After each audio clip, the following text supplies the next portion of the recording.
لاٹھی اور اندھا۔ اس روز مینا کے اس خیمے میں لاٹھی نے اندھے اپاہج کے وجود کو تسلیم کرنے سے انکار کر دیا۔ خود لاٹھی نے اندھے کو ٹھوکر لگائی تھی، پتھر مارا تھا۔ جب میں خیمے سے باہر نکلا تو فضا خون آلود تھی، ایک تند و تیز جھکڑ چل رہا تھا۔ میں ایک شدت پسند غسیل آدمی ہوں، غصے سے اپنے آپ کو محفوظ رکھنے کے لیے میں نے ایڈز پال رکھا ہے۔ یہ ایڈز جھوٹا ہے۔ اس روز مینا میں ایڈز اور احترام کی وہ ملمہ اتر گئی اور نیچے سے میں نکل آیا۔ میں اندھے اپاہج نے آنکھیں کھول دی۔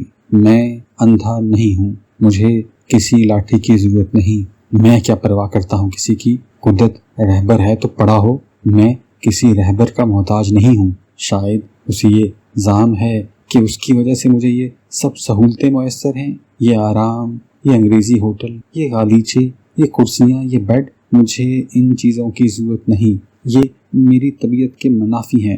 I do not belong to them۔ میں نالے کے کنارے دری بچھا کر پڑا رہوں گا، میں عرفات پیدل چل کر جاؤں گا۔ مجھے اس مرسیڈیز کی ضرورت نہیں جسے سعودی حکومت نے اپنے مہمان کے لیے وقف کر رکھا ہے۔ سے میں اس ہوٹل سے باہر نکل گیا۔ مجھے پتہ نہیں تھا کہ میں کہاں جا رہا ہوں، مجھے علم نہیں تھا کہ میں کیا کر رہا ہوں۔